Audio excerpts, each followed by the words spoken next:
Oh, misty eye of the mountain below,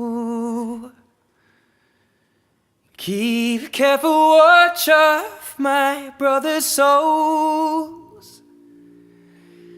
And should the sky be filled with fire and smoke, keep watching over during suns.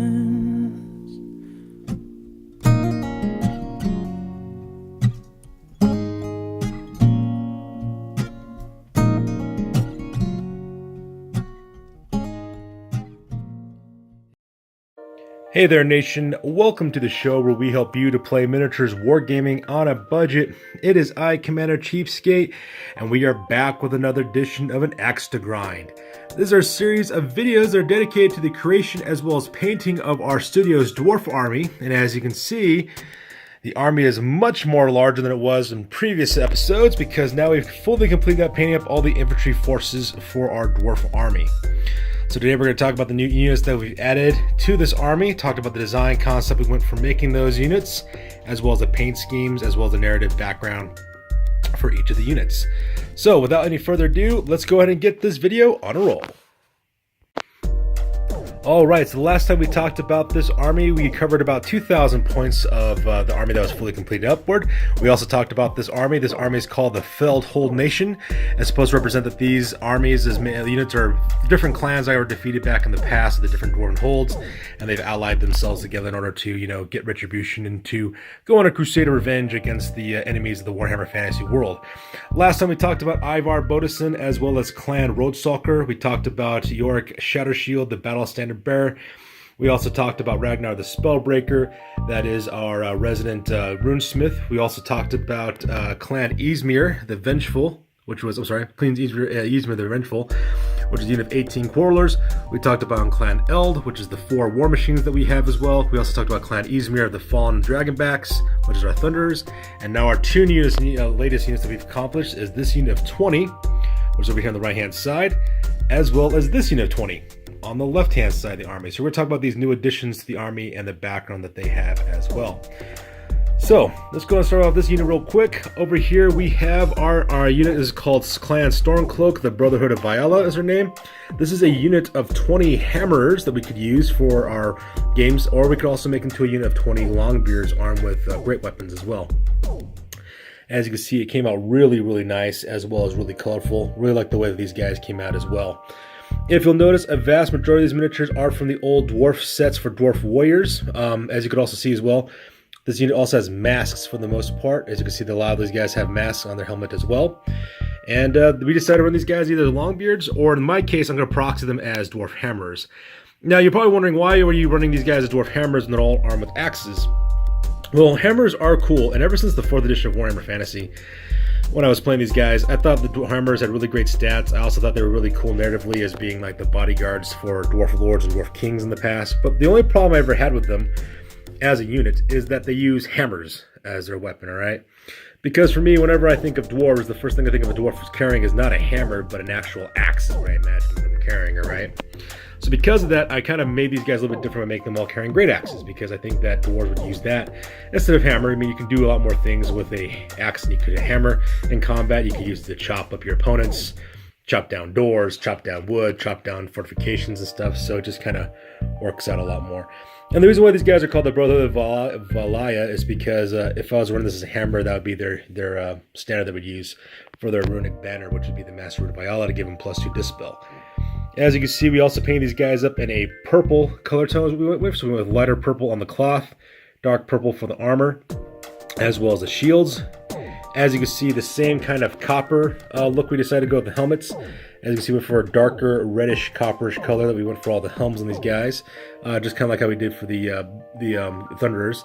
The Thunderers have more of a traditional copper color. These guys have more of a ruddy reddish kind of copper color. Represent kind of blood and stuff is what I was trying to go for. And just really happy with the way that this unit came out. The colors on this army, you really, really pop. And as you can see, we also use the turquoise colored paint, of course, to knock out jewels and studs, as well as to do the ruins that are on this unit as well. Also, I could also run these guys as 20 Longbeards I wanted to as well, just depending on what I wanted to use them for. So I'm really happy the way that this dragon pipe came out. Use that same reddish copper color for the flames on the instrument, represented as breathing fire. And also, if you notice as well, up in the front, we have the Dwarf Thane character that came from the Battle of Skull Pass. In this case, I'm running him as a runesmith is actually what I'm running him as, because, as you guys know in the game, runesmiths are very, very deadly. You can fight pretty good, and plus they got really good dispel bonuses as well. He's a little bit differently painted than his other friends, because like if you look in the back here, everyone's done in purple.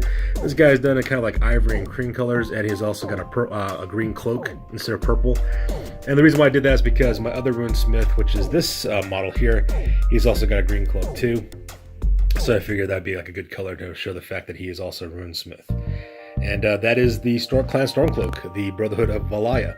So with that being said, let's go and talk about our last unit of our army, and then we'll be finished up this video.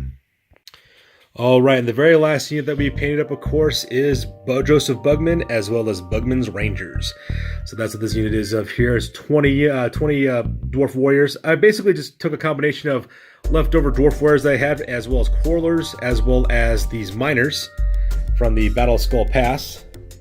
That's where I got these guys from, and I kind of combined them together to make a unit out of it. If I put all these guys together, I actually had 19 miniatures, so the problem was, what do I do to make an even 20?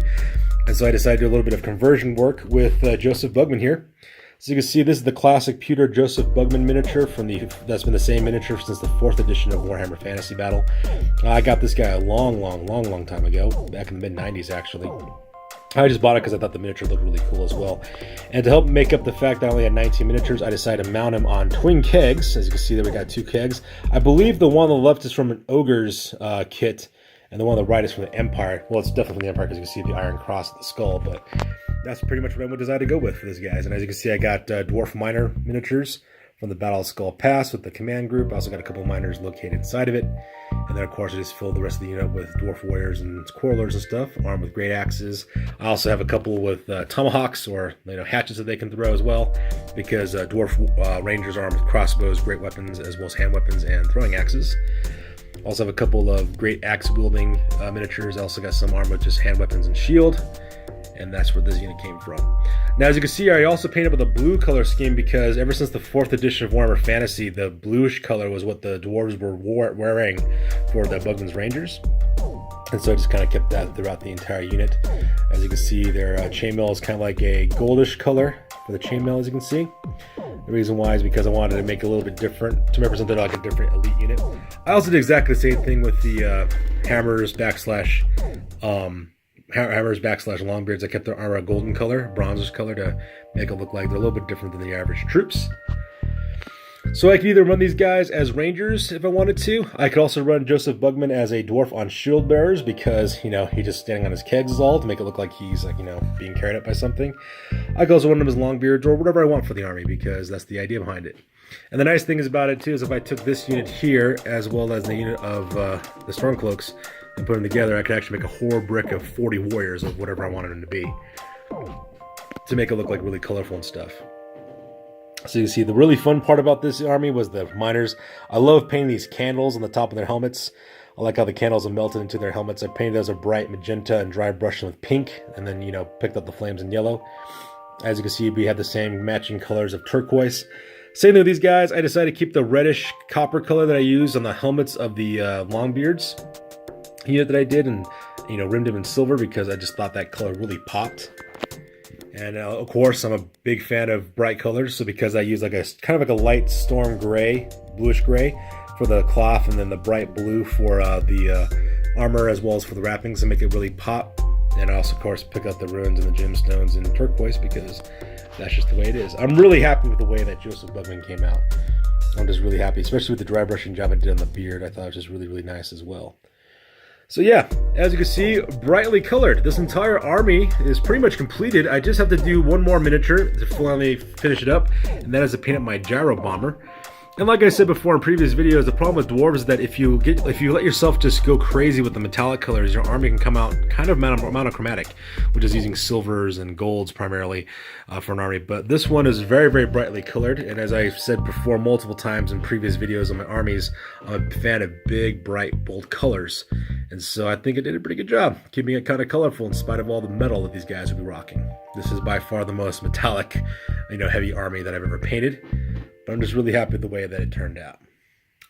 So yeah, that's a good day for this one, you guys. As always, please feel free to like, comment, and or subscribe. Your guys' input is invaluable as always. Also check us out on Facebook, Instagram, Google+, as well as blogger.com for all the latest and greatest news about the hobby. That's good day for this one, you guys. We will see you guys on the next one. You guys stay classy. Peace out.